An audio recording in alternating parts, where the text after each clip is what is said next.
दोस्तों, शाहजहांपुर जिले का एक थाना लगता है कांटे और उसी का ही एक गांव लगता है भमोली। दरअसल यहाँ की रहने वाली सावित्री देवी का जो बेटा होता है आनंद, वो राजस्थान प्रदेश के जयपुर में रहता है अपने 3 बच्चों के साथ और पत्नी के साथ। 1 जुलाई 2024 को अपने घर पर आया हुआ था। घर आने के बाद अपनी बहन से बोलता है, शोभा तैयार हो जाओ, कहीं चलना है। जैसे तैयार होते हैं, सावित्री देवी की नजर पड़ती है अपने बच्चे पर, अपने बहू पर, अपनी बेटी पर। साथ ही 3 पोते पोती होती हैं, वो भी तैयार रहते हैं। और वह कहती है कि तुम तैयार होकर कहाँ जा रहे हो? तो आनंद कहता है कि माँ, बस एक दिन की बात है और हम लोग जाकर आ जाते हैं, यानी कि कहीं जाना है। माँ को जैसे ही पता चलता है कि वो किसी सत्संग में शामिल होने के लिए जा रहे हैं, तो माँ ने रोकने की कोशिश की कि बेटा, सत्संग में क्या करोगे? तुम इतनी दूर से चलकर आए हो, यहीं पर रुक जाओ। लेकिन बेटा जो था वो जिद पर अड़ा हुआ था। वो अपने तीनों बच्चों को लेकर, अपनी पत्नी बहन को लेकर पहुंच जाता है उस सत्संग में। लेकिन सत्संग में एक ऐसी खबर आती है कि जो शोभा है वह एक गड्ढे में फंस जाती है। उसका जो भतीजा 10 साल का होता है और भतीजी 4 साल की होती है, वह पानी के गड्ढे में पड़े हुए थे। वहां से बड़ी संख्या में, हजारों की संख्या में लोग आ रहे थे, जा रहे थे और सबके सब अपनी जान बचाने की कोशिश कर रहे थे। बुआ बार बार लोगों के पैर पकड़ती थी, छूती थी कि भैया यहाँ बच्चे हैं, यहाँ से मत निकलो। लेकिन भीड़ को सिर्फ अपनी जान बचाने में जुटी हुई थी। हर किसी को पड़ी हुई थी कि बस किसी तरकीब से खुद की जान बच जाए, भले चाहे कुछ भी हो जाए। जब भीड़ हट जाती है, अलग हो जाती है, तो पता चलता है कि दो जो बच्चे होते हैं उस आनंद के, एक बच्चा जिसका नाम होता है आयुष और एक बच्ची का नाम काव्या होता है। उसकी उम्र लगभग 9 साल का आसपास होता है। काव्या का मौके पर ही मौत हो जाती है। माँ और बाप को जब खबर मिलती है तो बदहवास हो जाते हैं और बुआ यह समझ नहीं पा रही थी कि वह आखिरकार अपने उन दोनों भतीजों को क्यों नहीं बचा पाई। एक बच्चा बच जाता है और जैसे ही दादी को एक खबर लगती है तो दादी का रो रो कर बुरा हाल हो जाता है। दादी बार बार कह रही थी कि बस मैंने तो मना किया था कि सत्संग में मत जाओ, इतनी दूर से आए हो, घर पर रुक जाओ। आखिरकार इस सत्संग की पूरी कहानी क्या है, जिसमें 110 परिवारों के लगभग 126 लोगों की मौत की नींद सुला दिया गया है और लगभग 160 लोग जो गंभीर रूप से घायल भी हो जाते हैं। और यह कहानी पूरे इंडिया ही नहीं बल्कि पूरे वर्ल्ड में पूरी तरह से फैल चुकी है। हर कोई जानना चाहता है कि आखिरकार इस कहानी के पीछे क्या कहानी है। तो दोस्तों, गुड मॉर्निंग, नमस्कार, सत श्री अकाल। एक बार फिर से आपका हम लोग का स्वागत है स्टोरी बाई क्राइम 100 के इस एपिसोड में। उम्मीद है कि पूरी फैमिली अच्छी होगी, अपना और अपनों का ख्याल रखेगी। दोस्तों, आज की जो सच्ची घटना मैं आपको सुनाने जा रहा हूँ, यह सच्ची घटना उत्तर प्रदेश का एक जिला लगता है एटा, और एटा को ही काट कर एक दूसरा जिला बनाया गया है कासगंज। और कासगंज का एक इलाका लगता है पटियाली, और पटियाली का ही एक गांव लगता है बहादुरपुर नगर। दरअसल यहाँ का रहने वाला एक व्यक्ति जिसका नाम सूरजपाल होता है। सूरजपाल उत्तर प्रदेश पुलिस में बतौर कांस्टेबल के पद पर उसकी भर्ती होती है। उसकी जो पोस्टिंग है वह यानी कि लोकल इंटेलिजेंस यूनियन, जो कि कुछ अंदर की खबरें निकालकर बाहर देना होता है, अधिकारियों को देना होता है। सूरजपाल अपने काम को बाखूबी तरीके से कर रहे थे, लेकिन एक दिन उनसे एक गलती हो जाती है। करीब 28 साल पहले, अब कहानी 2024 में चल रही है। 2024 से ठीक 28 साल पहले की ये बात है। उन पर छेड़छाड़ का आरोप लगता है और छेड़छाड़ का जैसे ही आरोप लगता है तो पुलिस ने इनके खिलाफ मुकदमा दर्ज कर लेती है। भले ही ये हवलदार थे या कांस्टेबल थे, लेकिन इसके ऊपर मुकदमा दर्ज हो जाता है सूरजपाल के ऊपर। तो पुलिस इसको गिरफ्तार करती है और गिरफ्तार करने के बाद जेल भेज देती है।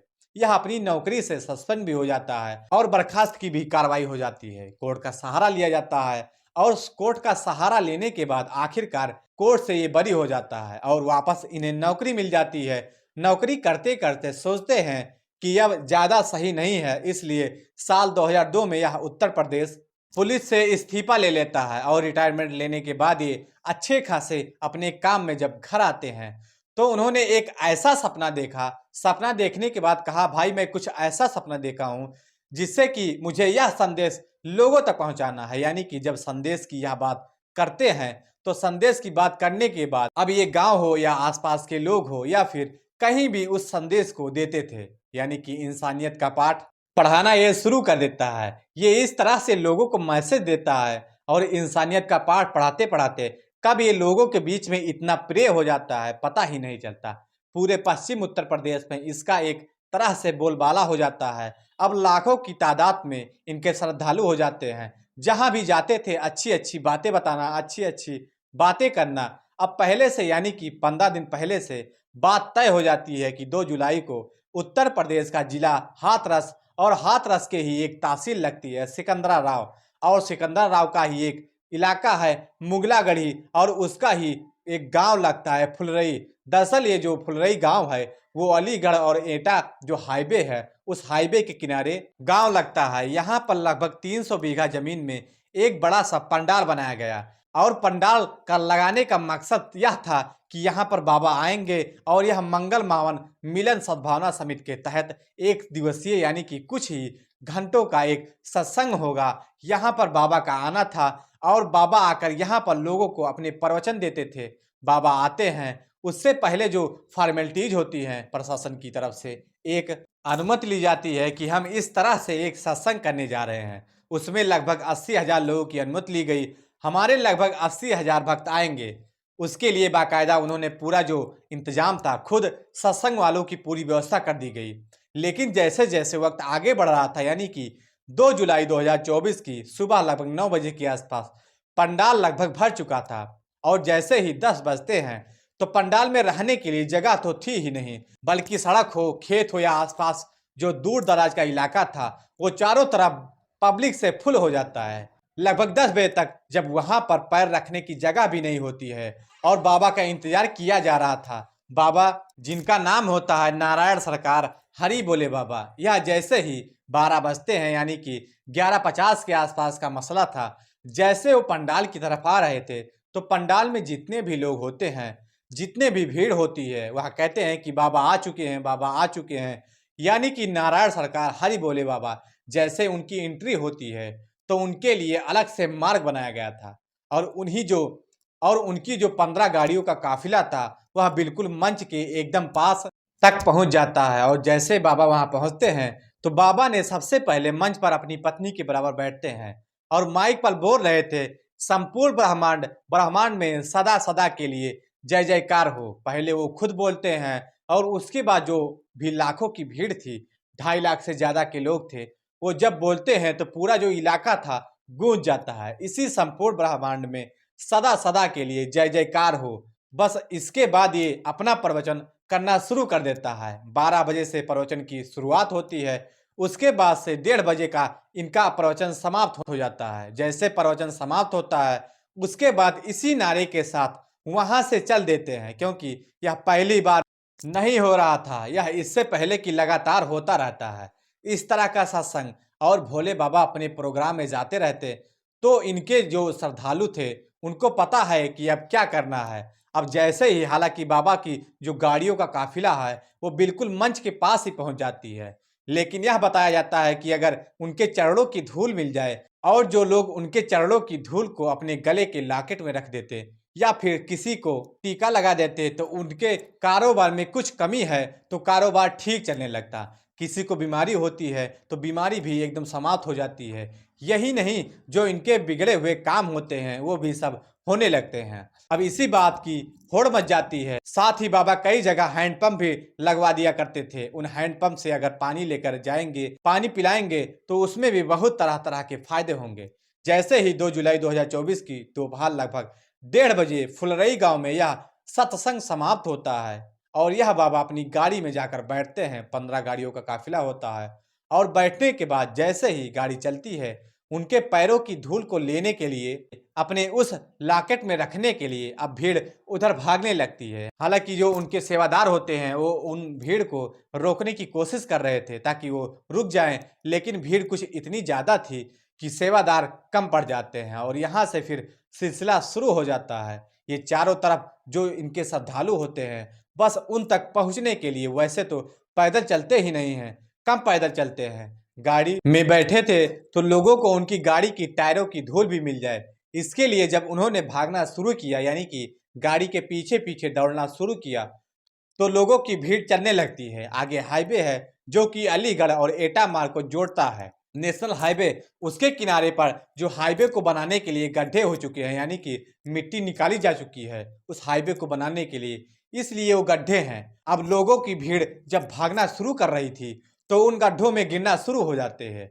इस तरह से हजारों की संख्या में लोग गिरते रहते हैं और जो ज्यादा गहराई में गिर जाता है, गड्ढे के पास में जो ज्यादा बार लोगों के नीचे पैर के नीचे जमना शुरू कर देता है, उसका दम घुटने की वजह से मौत हो जाती है और यहाँ से चीख पुकार मचना शुरू हो जाती है। चीख पुकार कुछ ऐसी मचना शुरू होती है कि लोगों का ये समझ में नहीं आ रहा था कि आखिरकार माजरा क्या हो रहा है। सबसे अजीब बात यह थी कि इस सत्संग की जो महिलाएं होती हैं या बुजुर्ग होते हैं, व्यक्ति होते हैं, जब वो अपने घर से निकलते हैं तो अपने बच्चों को जरूर साथ लेकर आते हैं। कोई पोती को साथ लेकर आता है तो कोई पोते को अपने साथ लेकर आ रहा था। जिस महिला की उम्र कम है वो अपने बच्चे को साथ लेकर आए थे। उनका मकसद था कि बच्चे अच्छे अच्छे बातें अगर भोले बाबा से सीखेंगे तो ये भी अच्छा ही बनेंगे। इस तरह से उनका मकसद था। अब एक तरफ तो हाथ में बच्चा होता है या तो गोद में बच्चा होता है और महिलाएं उस चरणों की धूल लेने के लिए लगातार दौड़ रही थी, तो खुद तो गई, बच्चों को भी ले गई। साथ ही बुजुर्ग जो होते हैं उनके साथ भी कुछ ऐसा ही होता है। अब बाबा तो यहाँ से निकल चुके थे, लेकिन लोगों की जो भगदड़ में मरने वालों का जो सिलसिला था वो लगातार चला आ रहा था और यह 1:30 बजे से सिलसिला शुरू होता है और उसके बाद कम से कम 2 घंटे लगते हैं संभलने में। लेकिन 2 घंटे के बाद सोशल मीडिया पर जो कहानियां थी इस घटना की, सत्संग की, वो कहानियां सोशल मीडिया पर वायरल होने लगती हैं। दूर दराज अब चाहे किसी का मोबाइल हो, उसके मोबाइल में जो नोटिफिकेशन का बेल लगता है लगातार बज रही थी और लोग यह नहीं समझ पा रहे थे कि हाथरस में कोई हादसा हो गया है।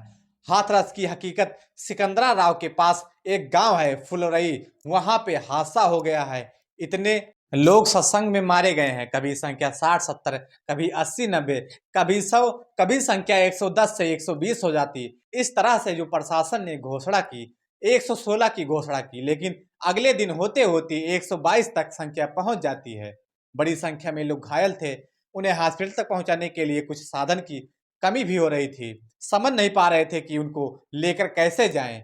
चाहे टेम्पू हो, चाहे ई रिक्शा हो, चाहे बस हो, चाहे किसी बस में अगर आप बैठे होंगे तो एक तो सीट ऐसी होती है जहां पर 2 बैठते हैं, एक सीट ऐसी होती है जिसमें 3 बैठते हैं। लेकिन अब यहाँ से जो लोग बसों में जा रहे थे वो लाशों के रूप में जा रहे थे। कोई ऐतराज नहीं करने वाला था, जबकि 3 ही सीट पर अगर 2 लोग बैठे हुए हैं तो एक कोई भी आकर के यह कह देता है कि भाई मुझे सीट दे दो, आप यहाँ 2 बैठे हो, ये 3 की सीट है। लेकिन एक ही सीट पर एक आदमी लेटा हुआ था और उसकी जिंदगी खत्म हो चुकी थी। अब यहाँ से किसी को सिकंदरा राव स्वास्थ्य केंद्र लेकर जाया जाता है तो किसी को हाथरस ले जाया जाता है, किसी को एटा ले जाया जाता है, किसी को अलीगढ़ और किसी को आगरा। जितने भी नजदीकी जनपद थे, जितने भी नजदीकी हॉस्पिटल होते हैं, चाहे प्राइवेट हो सरकारी हो, जहां जहां तक लेके जा सकते थे लेके जाने की कोशिश कर रहे थे। अब बात एसएसपी, आईजी, डीआईजी और डीजीपी तमाम बड़े बड़े आला अधिकारियों तक बात पहुंच जाती है। अब यह बात सोशल मीडिया के माध्यम से मेन स्ट्रीम सोशल मीडिया हो या प्रिंट मीडिया हो उन तक पहुंच जाती है। हंगामा बहुत ज्यादा होने लगता है। अब लोग अपनों को तलाश करने लगते हैं जिनके अपने इस सत्संग में आए हुए थे, चाहे राजस्थान से हो, मध्य प्रदेश हो, उत्तर प्रदेश हो, अलग अलग जनपदों के लोग आए हुए थे, उत्तराखंड के लोग आए हुए थे, कई राज्यों के बड़ी बड़ी संख्या में लोग आए हुए थे। अब अपनों को तलाश करने के लिए वो भी दौड़ने लगते हैं कि हमारे कहाँ हैं, कैसे हैं। कोई सिकंदरा राव जा रहा था तो कोई हाथरस जा रहा था, कोई आगरा जा रहा था, कोई एटा जा रहा था, कोई अलीगढ़ जा रहा था, ये तलाश करने के लिए कि हमारा अपना कहाँ है।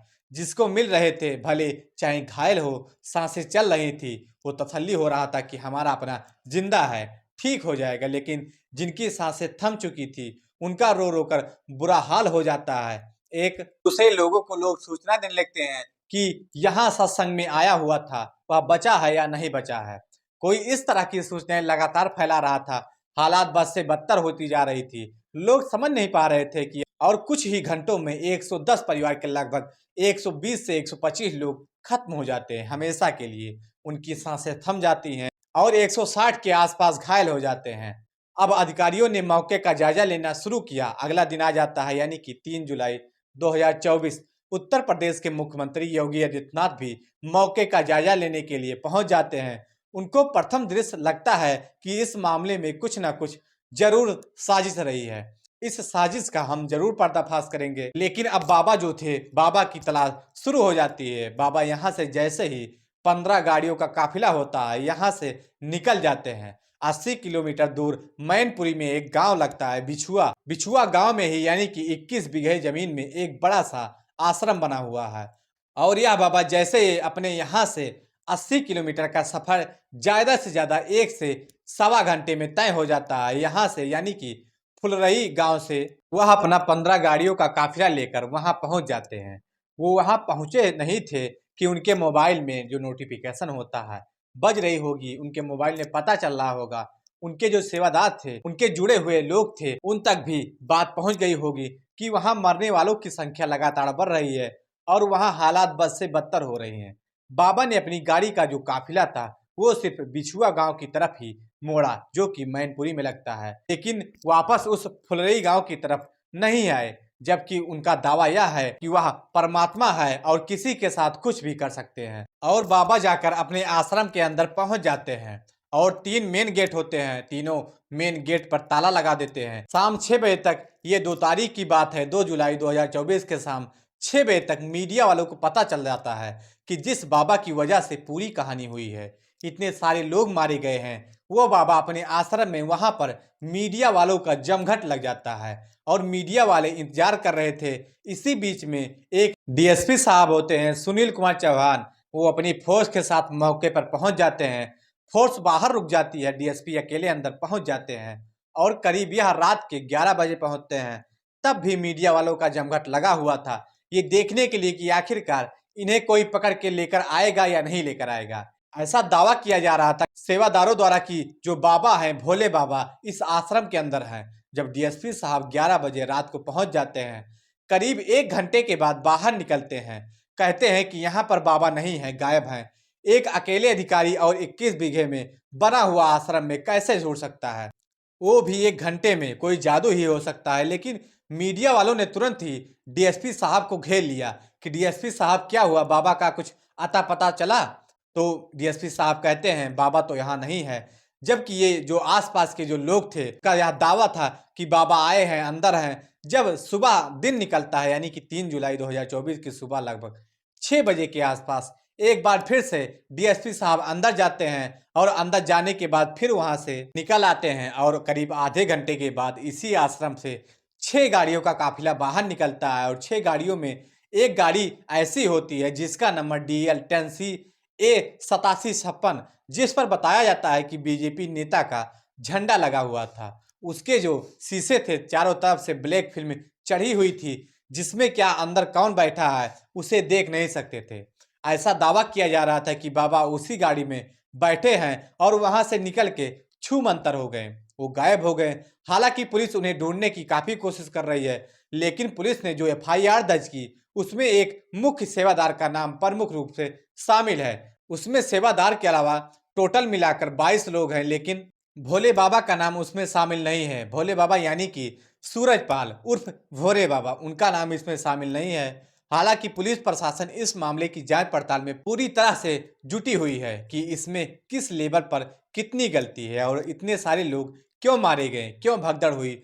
लेकिन जैसे ही मीडिया की रिपोर्ट आती है उसे साफ साफ पता चलता है कि इनके जो श्रद्धालु होते हैं वह बस चरणों की धूल लेने के लिए और हैंडपंप का पानी लेने के लिए दौड़ रहे थे, भाग रहे थे और उन्हें यह भी नहीं पता था कि उनके पीछे हजारों लोगों की, लाखों लोगों की भीड़ है। जब वो तुम्हारे साथ दौड़ेंगे तो वह दबकर कुचल कर मर जाएंगे। दोस्तों, इस पूरे घटना में बहुत ही भयावह जैसी स्थिति पैदा हो जाती है। बड़ी संख्या में लोगों का नुकसान होता है। इस नुकसान की भरपाई कभी हो पाएगी या नहीं हो पाएगी कुछ कह नहीं सकते। हालांकि सरकार ने लोगों को आर्थिक रूप से मदद देने का ऐलान भी कर दिया है, प्रधानमंत्री ने भी आर्थिक रूप से मदद देने का ऐलान भी कर दिया है। लेकिन जिसका गया, जिसने खोया है और जिसको एक आस्था के रूप में वहां पहुंचा था, वह बार बार यह कह रहे थे कि आप परमात्मा हो, जो भी मरे हैं सबके अंदर जान डाल दो, सबको जीवित कर दो। लेकिन ये कोई नहीं जानता था कि 28 साल पहले यह व्यक्ति छेड़छाड़ के आरोप में काफी टाइम तक एटा की जेल में रहा था और वहां से निकलने के बाद फिर से कुछ दिन नौकरी करता है और उसे लगता है कि ये नौकरी में कुछ फायदा नहीं है, इसलिए मैं बाबा बन जाता हूँ और बाबा बनकर लोगों के बीच में रहूंगा। और उसके पास बड़ा सा आश्रम होता है, बड़ी सी गाड़ियाँ होती हैं और बड़ा काफिला होता है और लाखों लोगों की भीड़ उसके साथ होती है। अब आगे भीड़ रहेगी या नहीं रहेगी, असलियत सामने आएगा या नहीं आएगा, या तो खैर भविष्य की बात है, लेकिन जो हुआ वह बड़ा ही भयानक हुआ। तो दोस्तों, इस पूरी घटना को सुनाने का उद्देश्य किसी को परेशान करना नहीं था, किसी का दिल दुखाना नहीं था, हालांकि आप लोगों को जागरूक करना था, आप लोगों को सचेत करना था। तो दोस्तों, कहानी कैसी लगी कमेंट सेक्शन में जरूर बताएं। अगर चैनल पर नए हैं तो चैनल को सब्सक्राइब करें, शेयर करें और ज़्यादा से ज़्यादा लाइक करें, ताकि हमें भी मोटिवेशन मिलता रहे। तब तक के लिए जय हिंद, जय भारत।